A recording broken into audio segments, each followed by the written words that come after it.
Dover entertained Merthyr Tydfil. They lost at Southport last week, but did score 2 good goals, Russell Milton with the first, and then Corey Brown with the second. After 3 away defeats, the one-time leaders need a win tomorrow. Dover Athletic were at home to Merthyr Tydfil in front of a 1,300 crowd. Dover got the points when Corey Brown bundled in the only goal of the game. Dover are now third in the table and still chasing that coveted place in next season's Football League. Dover Athletic's recent away form in the Vauxhall Conference has been poor. 2 draws and 4 defeats in their last 6 outings.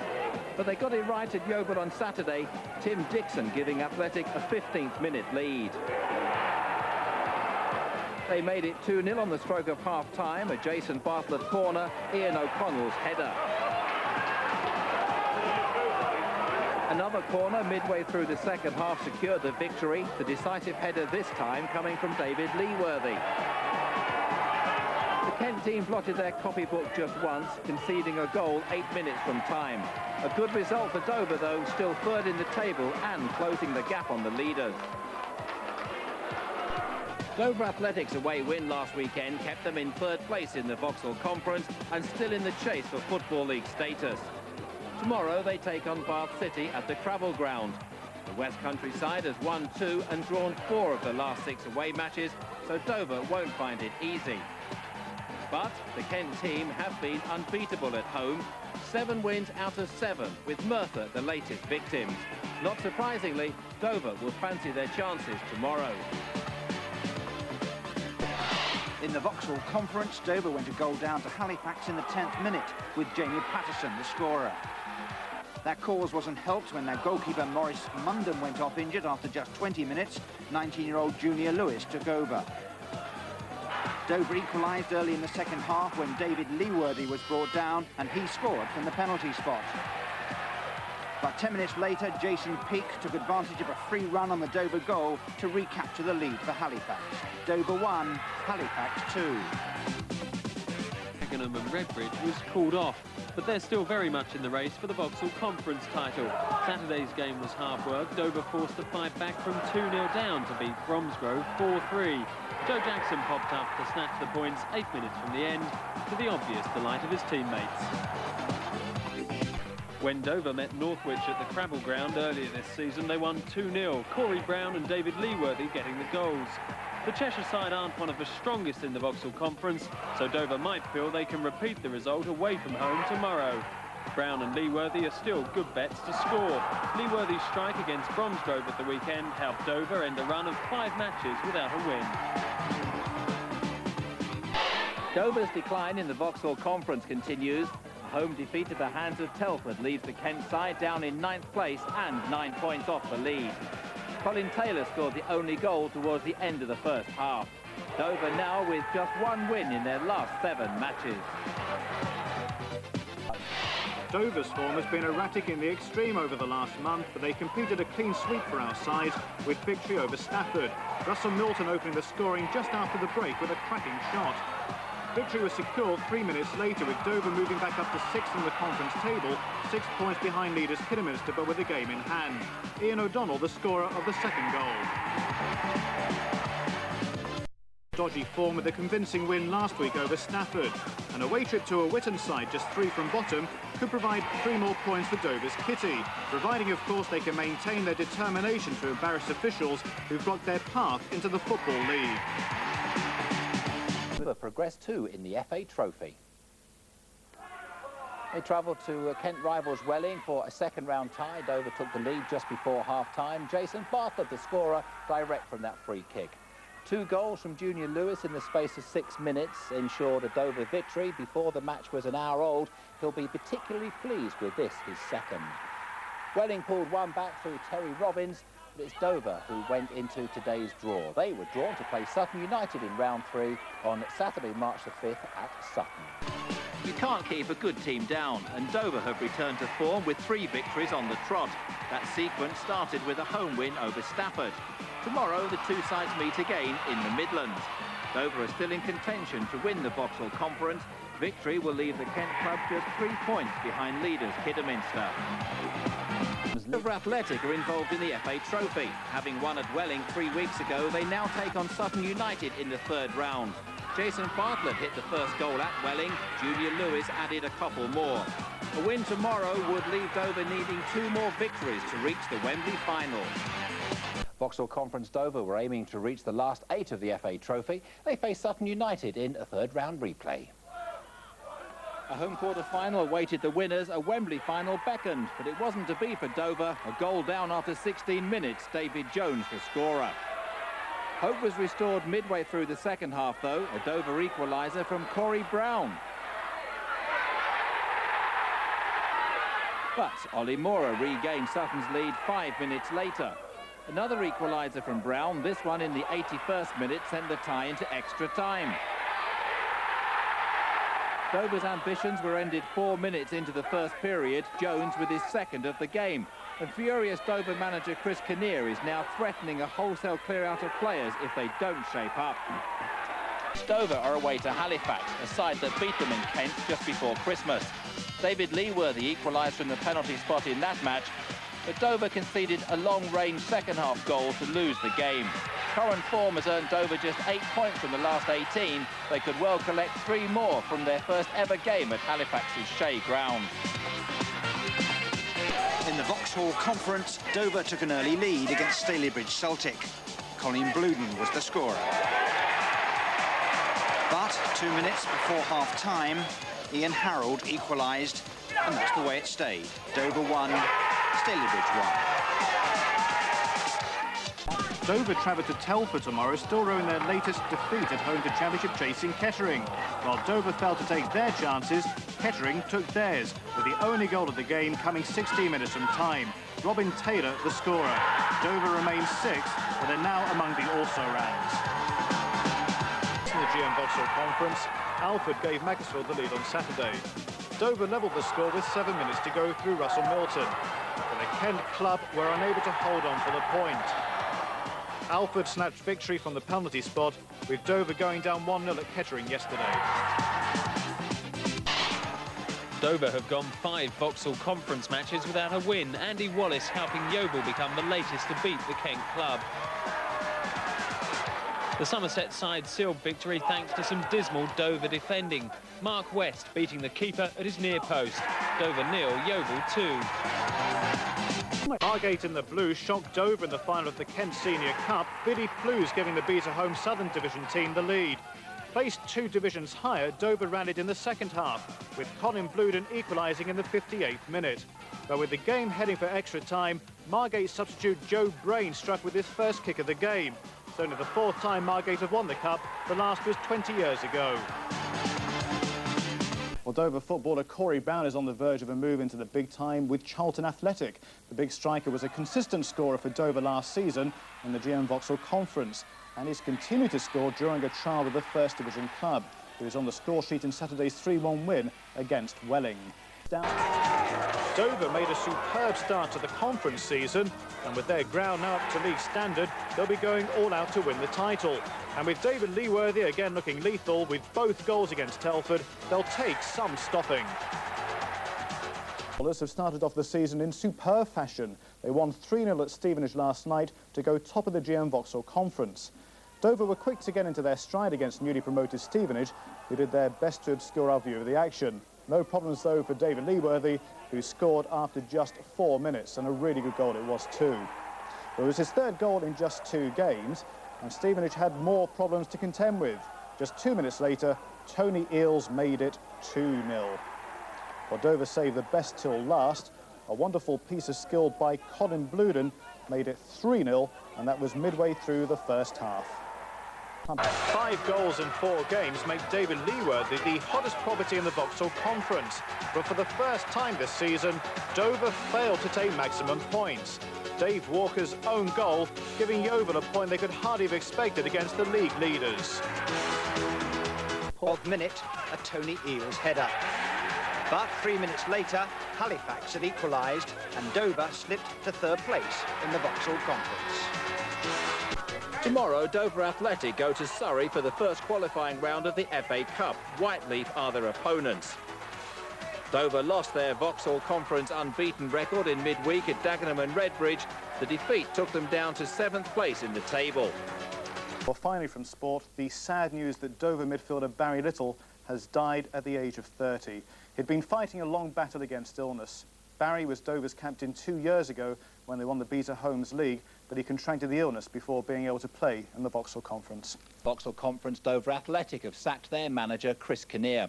His last match in charge ended in a 1-0 defeat at Farnborough just a couple of nights ago, a result that leaves Dover 6th from bottom of the table and struggling. Chris Kinnear had been manager of Dover since his appointment in November in 1985. Player coach Nigel Donn and skipper David Leworthy have been put in joint charge of team affairs while the club looks for a successor. A new manager, the Vauxhall Conference Club have appointed John Ryan as replacement for Chris Kinnear. David Beckett reports. Dover didn't have to look too far for their new boss. John Ryan joins from Sittingbourne, aiming to keep the club in the Vauxhall Conference. The former Norwich, Arsenal and Manchester City player inherits a side in yellow here, struggling just outside the relegation zone, but he sees potential. It's just a club that's got big ambitions, and they're the same ambitions I have. I want to be back in the Football League. And they've had good crowds over the years. I know they've dipped this season a little bit with the results that haven't been quite as good as they've had over the past few years. But the potential is to be a Football League club, and with, God forbid, Gillingham going out of business, we will be the premier club in Kent. Ryan is Dover's first full-time manager, but will rarely be in the office. With coach Nicky Sparks also joining from Sittingbourne, he'll be scouting and improving the youth policy. His involvement with youth players and young players, I think, is vital to any club. And if we've had an Achilles heel, perhaps it's because we've not dealt with youth and young players quite like we should be doing. 3 hard home matches kick off the Ryan reign, including a visit from leaders Macclesfield and 4th-placed Woking. But the new manager's undaunted. He believes Athletic are too good to go down and predicts a bright future. David Beckett in Dover for Meridian Tonight. Dover Athletic's new manager, John Ryan, had a disappointing day. His debut as a Vauxhall Conference manager lasted just half an hour. After dispensing words of wisdom to his new players, he settled back as the game kicked off. But the heavy rain eventually made the pitch unplayable, and the referee abandoned the match with the score sheet blank. In the Vauxhall Conference, Dover got off to a cracking start against Gateshead. David Leworthy's fine finish put them 1 up after 14 minutes. On the stroke of half-time, Paul Chambers added another thanks to some sloppy marking. But Dover's defence uncharacteristically faltered after the break, Gateshead grabbing a draw, that their second. The Kent club now 8th from bottom, Dover 2, Gateshead 2. This week we'll take a look at one of the region's teams. We start with Dover Athletic. Last season they struggled in the Vauxhall Conference and had a few ground problems, but they go into this season in confident mood. Dover Athletic's Crabble ground has now been sorted out. The pitch is level, the stands have been improved, seating has been added. League football is a possibility should the club win this season's Vauxhall Conference. If pre-season friendlies are a guide, despite going a goal down to Charlton on Saturday, Dover are in good form. In this latest game, the non-leaguers fought back to hold First Division Charlton to a 2-2 draw. Dover have had a marvellous run of results in the past few weeks, but is there a danger of doing too well too soon? Well, that can sometimes happen. I had a season not so long ago where we were unbeaten during pre-season and lost 5 out of the first 6 league games. So we've got to guard against that. But I think there's too much quality in the team and too much strength and too much determination now for that to happen. Dover finished last season 7th from the bottom in the conference. At one time it looked like it might be worse, but there's an air of confidence about the club at the start of this new campaign. John Ryan leads by example. His determination alone will surely be worth a few points to the team in the months ahead. He's ambitious and wants the club to succeed. I'd like to manage a league side. Hopefully it might be Dover in the not too distant future. If not with Dover, then I'd hope to do well enough for a Football League club perhaps to think, hang on, this fella could do us a job. And what a boost it would be for football in the South East if John and Dover could go into the league together. Goals for plenty in the Vauxhall Conference, though, with Dover Athletic at home to Farnborough. It was the Hampshire side who took the lead. Trevor Senior, the scorer, 20 minutes from time. 5 minutes later, Dover were 2 down. Darren Robson with a shot into the same corner past Ephraim Ebley. The home side set up a tight finish when Andy Theodosiou rose high to head in a corner with 6 minutes to go. And Jimmy Strouts was close to an equaliser from another right-wing corner, but it just wasn't Dover's night. Farnborough added a third goal again to Ebley's left with almost the final kick of the game. Dover 1, Farnborough 3, and Dover still to earn a home point. But no joy for Dover Athletics new manager Peter Taylor. His first game in charge ended in a 1-0 home defeat to Slough Town in the Vauxhall Conference. Better luck next time out, Peter. Athletic are also in action tomorrow. They go to Halifax Town in the Vauxhall Conference for their second game under new manager Peter Taylor. The former England international and Southend manager joins me now. Peter, thanks for coming in. Pleasure. You've been all over the place in football. How come you've pitched up at Dover? Well, I knew Dover quite well when I was manager of Dartford here as well, and in the non-league. And so I've known the club, I've known the people, and I just wanted to go back managing again. So I took the opportunity of accepting Dover.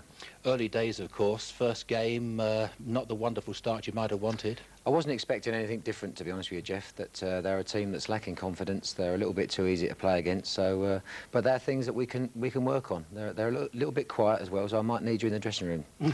Charming. I'll put a message on tape for you. Now, away to Halifax tomorrow. Long journey, apart from anything else. Long journey, but I think you know, we're desperate for league points, and sometimes when you do travel away, there's a little bit of team spirit that goes on the journey. So hopefully we can get something. All right, let's hope you can wind them up and do the job. Now, I just said Southend manager. You're still connected with the club, aren't you?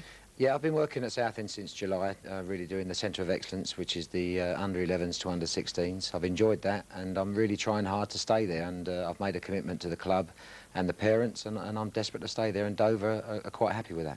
You're obviously going to get used to the motorways between the towns of Southend and Dover. Is that going to be a problem for you? Well, I think, as you said, the motorways, they are good roads. So I went to Dover last night, and it was a good run. So I'll take the car next time. It'll be a bit quicker. Very good. Now, look, you're not unused to non-league football. You were, of course, up the road at Dartford for a while, weren't you? Yeah, I enjoyed the non-league. You know, I had a hard 16 months at Southend. I was desperate to do well at my home club, and it didn't work out. But I know I'm better than the results that I got there, and I'm determined to get some good results again. What's your early view of the players down at the Crabble Ground? We trained last night. There was a good spirit, and I think they're willing to work. I think they like the club. I think they like the directors. So the impression I'm getting is that they want to learn and they want to improve. You said earlier with a grin on your face about playing. Do you still play? Yeah, I play on certain Sundays and also for the old Tottenham 11. And I've actually got a game on Sunday for the James Beckwith appeal at Concord Rangers, which is on Canvey. Oh, well, good luck with that. But perhaps more importantly, good luck against Halifax tomorrow. Thank you very much. Right, thanks for coming in, Pete. All the best. Colin Fielder below our camera position to take it. Again, no time to be wasted. Scott Daniels' header. Rogers back. Oh, David Leworthy, well, he wasn't sure where it had gone. He did a balancing act on the shoulder, but he goes on. He's got Girdler to contend with. The chip. Oh, and the keeper can only turn round helplessly and watch it fly into the back of the net. What a piece of magic from David Leworthy. What a difference this man makes to the Dover side. And David Leworthy, well, it had to be him to open the scoring.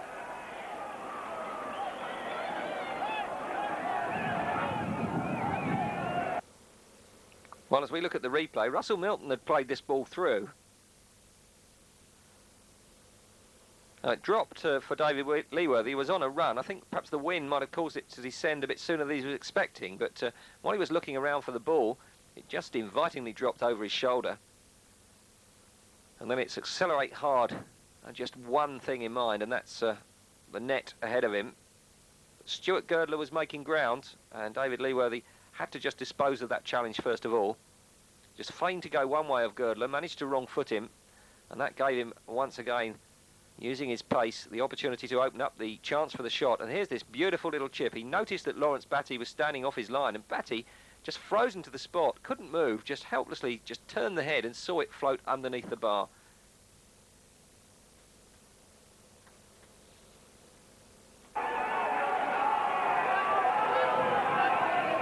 So Dover going to the lead, 39th minute there from David Leworthy. David Timothy. It's on for, well, it was Scott Steele, I think, plays it in. Ellis, well, it touched Ephraim Ebley, and standing there was the number 10 Junior Hunter. He had to turn, but the goal was gaping in front of him, and he could do little else, really, but score from there. And just before the interval, Woking a level. Well, it was a little bit lucky, perhaps. The bounce off of Ephraim Ebley just fell nicely for Hunter. Well, as we pick up the replay, it's Corey Campbell chasing back with Scott Steele. Scott Steele hammers it across. It's just out of reach of Ephraim Ebley at this point. He's having to make ground across to the far post. Closing in on that far post is Andy Ellis. Plays it first time. It bounces off the body of Ephraim Ebley, who doesn't know an awful lot about it. Went behind Junior Hunter, but nobody else in the vicinity at all. Plenty of time to turn that one in.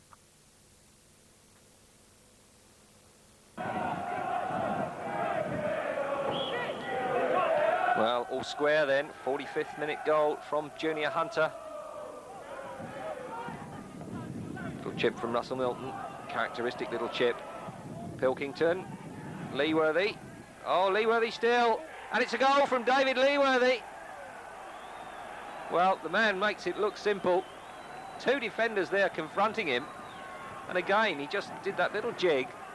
Just made himself a bit of space. The defenders seem rooted to the spot. Just the keeper, Lawrence Batty, to beat. And David Leworthy gets on the sheet again. Well, the replay, it was Russell Milton's little chip forward for Paul Pilkington. Defender just not quite able to get back in time. David Leworthy given a lot of space here. They're standing off him. You can't afford to do that with a man like David Leworthy.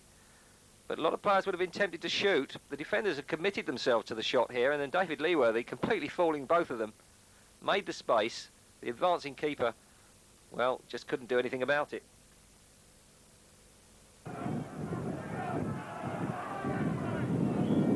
So Dover back in front again. David Leworthy scoring that goal in the 51st minute to give his side a restored lead. Mia Lewis's challenge was swift there. Tony Rogers in possession to Junior Lewis. And played on for David Leworthy. He's got space here, David Leworthy. And, well, Girdler clears off the line. And David Leworthy could have had a hat-trick, but he just underhit that a little bit.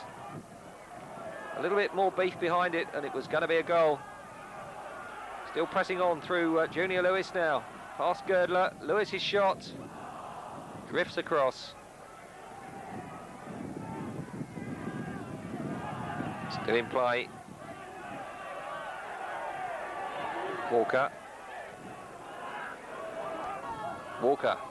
It's a good spell for Woking, this. Here's Thompson. Oh, and it's a goal. A good move. And, well, you could see it coming. It was Junior Hunter again. And Woking a level once more. And it's the number 10s that are stamping their mark on this one. Two from the Dover number 10, David Leworthy. Equalled now by two from the Woking number 10, Junior Hunter.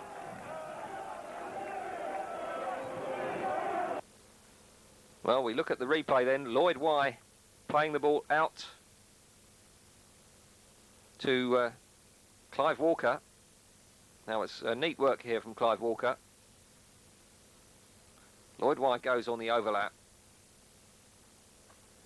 Walker just accelerates inside.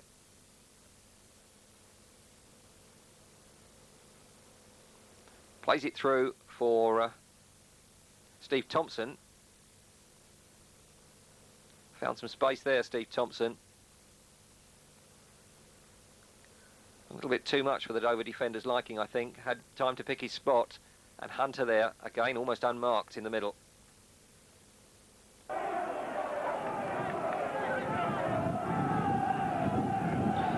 So, all square once again then. 70th minute, that goal from Junior Hunter.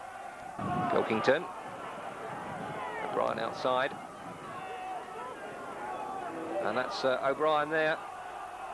But Girdler back with him. And O'Brien got it through to Leworthy, and he's deflected it in. Oh, David Leworthy gets the hat-trick. Quite unusual circumstances. It didn't look as though a goal was going to come from that. It looks as though Girdler was going to be able to police that one over the line, but I think it was O'Brien that got behind him, just flicked it into the path of David Leworthy, who helped it on its way and back into the net. Well, Paul O'Brien played the, Paul Pilkington played the ball through to Paul O'Brien. And he's battling away with Stuart Girdler here.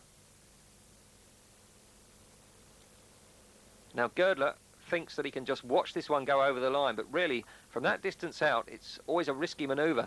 And Paul O'Brien here does well to get round the back and just hook the ball into the middle. Neatly done. Now, watch for David Leworthy. Camera pans through. There's Leworthy just side-footing it into the net.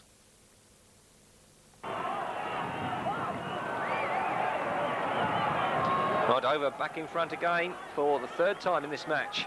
David Leworthy, the hat-trick, 87th minute goal there. Just 3 minutes for them to hang on, plus a bit of stoppage time. And another substitution has been made by Woking, and I'll ask Gamble perhaps. And we'll just confirm that substitution for you in a moment as Thompson comes forward. Played into the path of Hunter. Corey Campbell, though, concedes the corner. Well, there's the substitution details. Off has gone Lloyd Y, and Darren Hay has replaced him. Darren Hay wears number 12. So Clive Walker going to take the corner on that far side. Oh, and the overhead flick was from the substitute, Hay. Well, he's only been on the field for, well, can it be 30 seconds or so? And he scored a vital goal for his side. He's put them back on to level terms once more. The referee just having to take them away from the celebrations with the crowd. They don't like players getting involved with the crowd. Well, what a turnaround it is again. And Darren Hay, well, he couldn't have been on the field more than about 30 seconds. In comes the corner.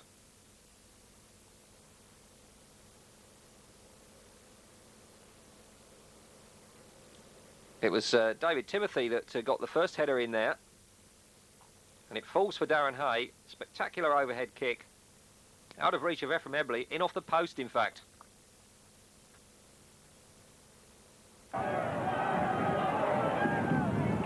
Two goals in a minute.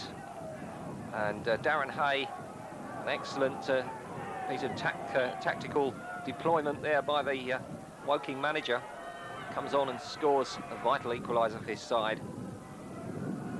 Well, it's really looking like points being shared now. We're just a minute away from normal time. And then, as we've said, a bit of injury time to be added. There's O'Brien for Dover. Being held a bit by Codner, but play goes on. It's Russell Milton. Jermaine Darlington. Playing it across to Tony Rogers. And he's given a penalty. Well, the protests begin. And the referee being pursued to the corner of the ground. He's just backing away now. Colin Fielder, in fact, trying to calm his colleagues down. Well, Tony Rogers fell to the ground. And there looked to be a bit of holding going on, but a lot of referees wouldn't give a penalty in those circumstances. You often see holding in the box and it goes unpunished, but not this time. Referee Peter March, I think, has given the penalty for the arm tugging on the Dover number 9, Tony Rogers. We'll obviously have another chance to look at it again in slow motion in a moment. But now things have calmed down just a little bit. The ball has been placed on the spot, and responsibility now, the heavy responsibility with, well, time now already into injury time, so it's going to be vital here for Dover to score this one. There's a difference between running away with 1 point from this match and 3. Well, we're about to find out whether they can restore that lead of theirs. It's David Leworthy. Looking pretty calm and collected, though.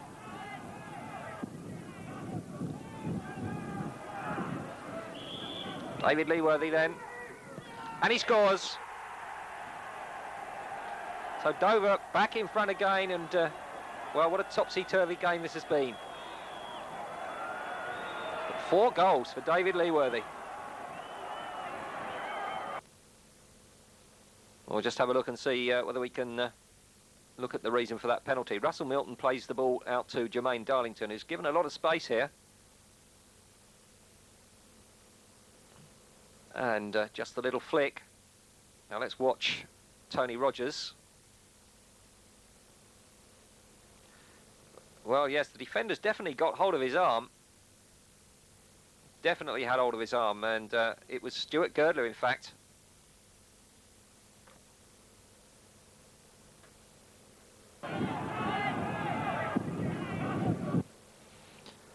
And now the David Leworthy penalty to have a look at. A little bit of a delay before he could stride in and take this one, but ever the professional keeps a cool head. Concentration vital at this point. So it's Leworthy versus Batty.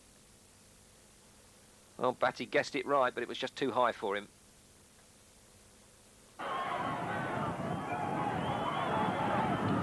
Well, 90th minute penalty. David Leworthy gets 4 goals, and surely they can't come back again, Woking.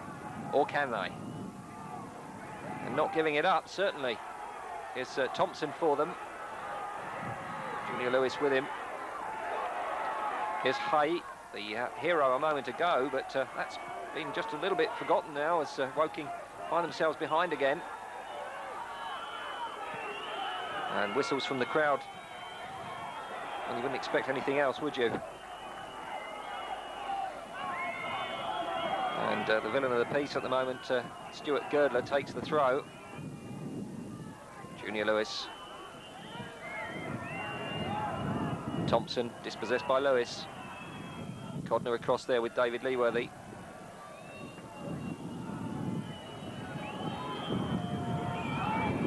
Codner's throw for Woking.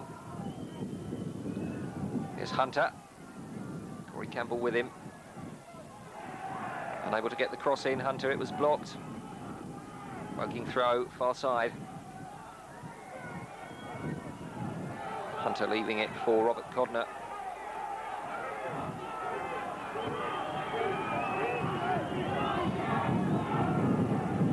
Walker.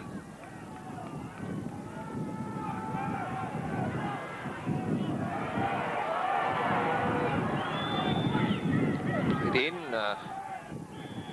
And the whistle goes. And Dover have done it in dramatic fashion here at Crabble. They've turned things around well here tonight. They were always in front, but each time their lead was nullified. But eventually, a controversial penalty in the closing seconds of the match eventually restored their lead and earned them the 3 points from the match. And still, the Woking players protest. Colin Fielder, ever the professional there, shaking hands with the officials, but Andy Ellis none too happy, and Lawrence Batty also coming to complain. There's no point in doing that at all because the result isn't going to change. It's 4-3 to Dover, and there's no way that can be altered. And Colin Fielder just ushering his team members away from the scene. Well, there is 14, Stuart Girdler, the man penalised for the challenge on Tony Rogers that was the decisive factor in the end in this match. But it seesawed so many times, you just wondered how it was all going to finish. The jubilation there, plain for all to see amongst the Dover contingent. And Dover 4, Woking 3, a fine result. Woking 3rd, and the challenge just dampened a little bit on the leaders. And they may slip down the table just a little bit. It's going to depend on other results, of course. But Dover now have hopes of climbing out of that relegation zone once more. And a superb win, but 4 goals for the man that you can't repress, David Leworthy. Well, that's the situation here at Crabble tonight then. Amongst the celebrations and controversy, we bid you a very good evening. The weekend was also less than successful for Dover Athletic with the return of 2 defeats from 2 matches. But it was a very important and successful time as far as the club's future is